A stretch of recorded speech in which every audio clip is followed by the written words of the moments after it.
ஆண்டவராகிய இயேசு கிறிஸ்துவின் இனிய நாமத்தினாலே உங்கள் யாவரையும் சந்திப்பதிலே மிகவும் மகிழ்ச்சி அடைகிறேன். யாவருக்கும் இனிய குடியரசு தின நல்வாழ்த்துக்களை தெரிவித்துக் கொள்கிறேன். இன்று தியானத்திற்கு தேவன் தந்த வார்த்தையானது யோவான் 8:36. குமாரன் உங்களை விடுதலை செய்தால் நீங்கள் உண்மையிலே விடுதலை ஆவீர்கள். ஆம், என் அன்பு சகோதர சகோதரிகளே, 1947 ஆண்டு நம் நாடு சுதந்திரம் பெற்றது. ஆனால் அநேகர் இன்னும் அடிமைதன வாழ்க்கையை வாழ்ந்து கொண்டு வருகிறார்கள். பாவத்திற்கு அடிமையாகவும், கொடிய போதைப் பொருட்களுக்கு அடிமையாகவும், ஊழலுக்கு அடிமையாகவும், சிலர் சமுதாயத்தின் ஒடுக்குமுறையின் அடிமையாகவும், ஜாதி மதம் போன்ற காரியங்களில் ஒடுக்குமுறையை நாம் கையாண்டு அதை அனுபவித்து வருகிறோம். நாடு சுதந்திரம் அடைந்தது. ஆனால் நாட்டு மக்கள்கள் இன்னும் பலவிதமான அடிமையை தனத்தில் வாழ்ந்து வருகிறார்கள். தேசத்தின் சுதந்திரத்தை விட ஆத்துமா சுதந்திரம் மிகவும் முக்கியமானது. நீதிமொழிகள் 14:34 விதமாக சொல்கிறது, நீதியே ஒரு ஜனத்தை உயர்த்தும். ஒரு நாட்டின் உண்மையான பலம் ஆயுதம் அல்ல, அரசியல் அல்ல, நீதியுள்ள தேவ பயத்தோடு வாழ்கின்ற வாழ்க்கையாகும். பாவத்தை வெறுத்து பிறருக்கு அநியாயம் செய்யாமல் பிறர் நேசித்து யாவரும் சமம் என்ற வாழ்க்கையை வாழும்பொழுதுதான் ஒரு தேசம் உயர்வை நோக்கி செல்லும். இன்று நாம் கொடியேற்றி கொண்டாடுகிறோம். ஆனால் இருதயத்தில் நீதி என்ற கொடியை நாம் ஏற்றி, இருதயத்தில் கிறிஸ்துவை ஏற்று நாம் உண்மையாகவே அந்த கொடியை ஏற்றும் பொழுது தேசம் ஒரு செழுமையை அடையும். தேசம் வளர வேண்டும் என்றால் முதலாவது மனிதன் மனம் மாற வேண்டும். ஒரு நீதியுள்ள ஒரு வாழ்க்கையை வாழ வேண்டும். அரசியலமைப்பு சட்டம் நமக்கு ஒரு உரிமையை கொடுத்திருக்கிறது. தேவன் நமக்கு வாழ்க்கையை கொடுத்திருக்கிறார். இந்த அரசியலமைப்பு சட்டம் உரிமையை தருகிறது, சட்டத்தை தருகிறது, சட்டத்தை காக்கிறது.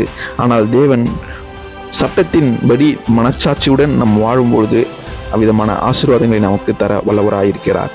உயிரை கொடுக்கிறார், பாவத்திலிருந்து ஒரு பாவ மன்னிப்பை கொடுக்கிறார், நித்திய ஜீவனை அளிக்கிறார். கர்த்தருடைய ராஜ்யம் நீதியும் சமாதானமும் சந்தோஷமும் ஆகும் என்று ரோமர் 14:17 பார்க்கிறோம். ஆம், என் அன்பு சகோதர சகோதரிகளே, உண்மையான சுதந்திரம் என்பது தேவன் தரும் சுதந்திரம் மட்டுமே. இந்த தேசம் உங்களுக்கு சுதந்திரம் சட்டத்தின்படி தந்திருக்கலாம். ஆனால் பல அடக்குமுறைகளை நீங்கள் அனுபவித்து வந்திருக்கலாம். பெண் சுதந்திரம் இல்லாதபடி வாழ்கிறார்கள். இந்த தேசத்தில் அநேக பிரச்சனைகளை நாம் பார்த்து கொண்டு வரும். தினந்தோறும் ஒரு மதத்திற்கு எதிராக அடக்குமுறைகள், ஒடுக்குமுறைகள். ஆனால் எவ்வளவு ஒடுக்குகிறார்களோ, எவ்வளவு மக்கள் ஒடுக்கப்படுகிறார்களோ, அவருடைய வளர்ச்சி அவ்விதமாக பெருக்குவதை நாம் பார்க்கிறோம்.